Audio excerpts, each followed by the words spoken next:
So when I was younger, I was the gifted child, the one full of potential. In reality, I was none of those things. I was just a kid with a passion for learning and absorbed information like a sponge. I thought this whole giftedness would carry me through life, and it did for a while, but once adulthood came, it would take a lot more than just being smart to survive. The worst part is, I was ignoring a mental condition that was very well affecting me. I just didn't realize it. 20 years ago, when I was diagnosed with ADHD, we just didn't have the same information on neurodiverse conditions, and a lot of the information that was out there was bad information. Parents were told things like avoid certain food coloring, don't eat processed food, don't have chocolate, avoid electronics before bed, but the biggest lie of them all was that you'd grow out of it.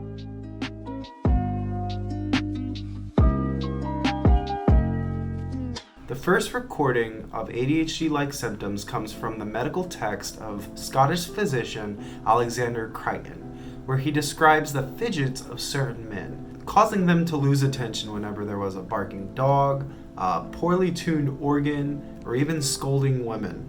Perhaps he was just describing a general disorder of maintaining attention, but these were the first time these particular symptoms have ever been recorded. In 1844, German psychiatrist and author Heinrich Hoffmann tells us the story of Fidgety Phil, the story of a young boy who makes a ruckus at the dinner table and shows signs like inability to remain still, recklessness, impulsivity, basically all signs of ADHD. This was perhaps the first description of ADHD in children and gave rise to the colloquial term Fidgety Phil syndrome. And then in 1902, British pediatrician George Still puts pen to paper to describe 20 symptoms of behaviorally disturbed children that were easily noticeable. It was here, though, that ADHD studies remained focused on children for the next 100 years, and during that time, ADHD went through a lot of speculation. First, it was thought to be a defect of moral control, then it was thought to be a behavior disorder stemming from nerve decay, then ADHD was thought to just be a sign of brain damage. We had no idea what was going on here, yet we decided to keep experimenting on children to figure it out. By the 1960s, Ritalin was an FDA-approved medication for children with behavioral problems. And 10 years later, Congress considers methylphenidate, the active ingredient in Ritalin, as a Schedule III substance drug, yet we were still giving it to kids. In 1975, there was public backlash against stimulant medication being used on children at all, yet we were using stimulant medication for any behavior problem. In fact, to diagnose you with any mental illness at this time, doctors would give you stimulant medication, and if you reacted to it at all, congrats, something's wrong with you, here's more medication. However, in 1978, a study showed that both children with and without mental illnesses were reacting to stimulant medication. This only added fire to the crowd of angry parents. In 1978, ADHD receives its current name, Attention Deficit Hyperactive Disorder. Over the next few years, diagnoses of ADHD skyrocket.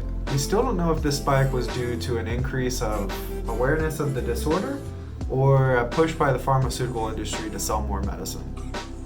So now we approach modern day studies.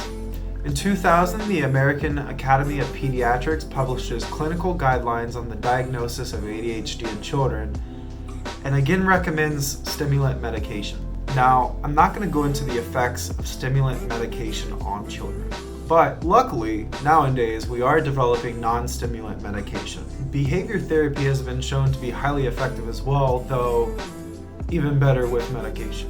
Recently in 2017, one of the largest imaging studies of ADHD occurred, and over 3,200 individuals had their brains scanned. What we learned is that folks with ADHD have a different brain structure, it thinks a little differently because of so, and our chemicals are out of balance because of it. Now, while the history of this disorder has been an absolute mess and disinformation was flying around everywhere, ADHD today is now the most researched mental disorder there is. It just sucks that there's a lot of people who didn't get diagnosed and are out there working with outdated information. Now, having ADHD as an adult has its pros and cons. What used to be hyperactiveness and impulsivity often evolves into something else as we learn to cope with our symptoms. Most people with ADHD often develop a secondary disorder like anxiety or depression. Adults with ADHD often struggle with normal life, and are at a higher risk of negative events occurring, such as divorce, job loss, medical injuries, and even addiction to substances. Yet, a lot of people also feel empowered by their brain thanks to increased productivity, curiosity, more willing to take risks, and the ability to think free of judgment. Heck, people with ADHD are 300% more likely to become business owners. As we learn more about ADHD, it keeps being described as an executive function disorder. This means it affects almost every aspect of your brain, down to your decision-making process. Though I should mention this is not in the current definition of ADHD, but apparently that plans to be updated soon. But to know about this at all is huge, and it's especially huge for people who are currently going undiagnosed with ADHD. There are people out there with this ADHD brain structure that are just trying to use it like a normal person. When I was looking up the history of ADHD, a lot of the research was done on white males. In fact, right now they're saying white men are overdiagnosed for ADHD, while women and people of color are underdiagnosed. The worst part about ADHD is how some of the symptoms can affect you without being too obvious. For example, ADHD people aren't procrastinators, though a lot of us procrastinate. But it's not our fault, we simply just don't get the same chemicals that the normal brain does. Our brain does not create the same levels of dopamine unless we actually care about whatever's in front of us. And it's definitely no attention deficit either. Sometimes we deal with this awful thing called hyperfixation, where we get super focused on a single thing for hours. I mean like 8 to 10 hours straight without even remembering to eat or think of anything outside of what we're doing. On one hand, our brain creates no dopamine whenever we're not interested in the task at hand. On the other hand, our brain creates way too much dopamine whenever we find something we do love, which is often. Now we have a term called hobby collecting, which is where you find something you like, pick it up super hard for a week, and then completely forget about it by the time next week comes around. Forgetting things is a problem too because people with ADHD have short-term memory. Pretty problematic when this is your everyday life. Now I'm not a doctor, but I am an adult who ignored my symptoms for many years. It wasn't until this year that I reapproached my ADHD and took it seriously. I was one of those kids who was diagnosed young, pumped full of stimulant medication, and then just told that I'd grow out of it when I'm older. Yet here I am finding relief in all these new studies and terminology and finding out you don't grow out of it as an adult. I'm here to say undiagnosed ADHD really does affect your life, as it's affected mine. But even without help, you can practice a few techniques on your own to help you cope with the symptoms of ADHD, inability to focus, stuff like that. So I have 5 different strategies or methods in play to help me handle my thoughts and my ADHD brain. Hopefully, some of these will help you even if you don't have a brain like mine. The first thing I do is use to-do lists for everything. Chores, homework, life goals, anything that I can make a list out of, I will. Now for to-do lists, I recommend Notion just so it's super easy to set up. It's also great for note-taking, but that's something completely separate. This is part of something called cognitive offloading, or using physical actions to reduce the cognitive load on your brain. For example, if I'm in the middle of doing some work and my wife says that the dishes need to be done, but I'm in the middle of something, then I will put it on my to-do list and I absolutely do not have to think about it until it's time to do some chores. I get to remain focused on whatever I'm doing while completely forgetting about it. The second is time blocking. People with ADHD are just awful with time, like terrible. Always running late or turning things in at the last second, burning food, losing track of time completely. Now, time blocking won't stop you from burning your food, but it will help you with managing every hour of your life. For me, I use Google Calendar and I try to block my time in half-hour segments. My morning routine is blocked in at 2 hours. I have to remind myself to eat, so that's on the calendar. Any events or social plans get put in. Basically, my entire life down to the hour is planned in that calendar. This is awesome because it also helps me make sure that I'm not overworking myself. I'm making sure that I'm taking care of the basic needs in my life. And the best part is I even get to plan time to be free. The hardest part about time blocking is actually following. Now, third is journaling. Okay, I know most people hate journaling.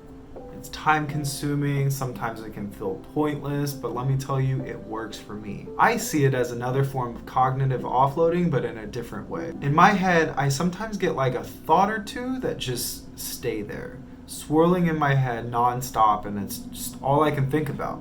Journaling gets it out of my head and onto something physical where I can see it and I can say, I've had this thought, I've thought about it, I don't need to think about it anymore. Additionally, I can use journaling as a location to just talk with myself. It gives me a chance to think things out, plan for the future, and write down my aspirations and dreams. The fourth strategy is yoga and meditation. And I will say this one's a little bit speculative, as I couldn't find a good link between ADHD and these practices. It's assumed meditation helps with ADHD because it grows your prefrontal cortex. This is the part of your brain associated with focus, planning, and impulsivity control, some of the things that ADHD people struggle with. And yoga is said to increase dopamine production and again grow your prefrontal cortex. One of the things I could find was an 8-week study on ADHD individuals practicing meditation and yoga. And after the 8 weeks, they were able to have better focus, better attention, decreased anxiety, and decreased depression. Sounds good to me. Now, after hearing about this, I decided to try it myself, and so far, so good. Lastly, I highly recommend taking a look at minimalism. This one is a personal choice, but not without reason. If ADHD is a mental disorder where external stimuli grab your attention and pull you away from what you're focused on, minimalism helps by removing all that external stimuli. There's a lot of types of minimalism too, but there's two that are pretty darn important to me. Aesthetic minimalism is probably the one you think of when you just hear minimalism at all. It's the idea of removing visual clutter so your brain has less to focus on. Digital minimalism is my favorite. That's where you take your phone and you deactivate the notifications, you silence the phone, you remove any apps you're not trying to use off the home screen. You're trying to make your phone as least distracting as possible. And you do this to basically everything else. Really, you want to reduce the amount of screen time you have at all. The less you can use your phone, the more focus you're going to have on what's actually in front of you. Now, the idea behind minimalism at all is just trying to reduce the amount of stimuli in your environment. It's kind of like how it's hard to study in the living room, but you can go to the library where it's just peace and quiet and nobody's talking and you can just focus on what's in front of you. The idea of minimalism is to take that peaceful environment and bring it to you. We've learned a lot about ADHD today, but I've barely scratched the surface. ADHD in adults is still a new field of study, and we're starting to realize how much it affects us each day. If anything in this video resonated with you, or maybe you think you have ADHD, then I highly recommend checking out the channel How to ADHD on YouTube. On that channel, you'll find tons of information about ADHD. Only makes sense. If you don't have ADHD, then I hope this gives you a little bit more information on the individuals who do have ADHD. And really, I want you to realize that it's a lot more than just being hyperactive, bouncing around, the inattentiveness part. It's a lot more than that. If there's anything that I want you to know, it's that you don't grow out of it. ADHD does continue to affect you into your adulthood. I hope this video helped you in some way, and I hope you have a great day.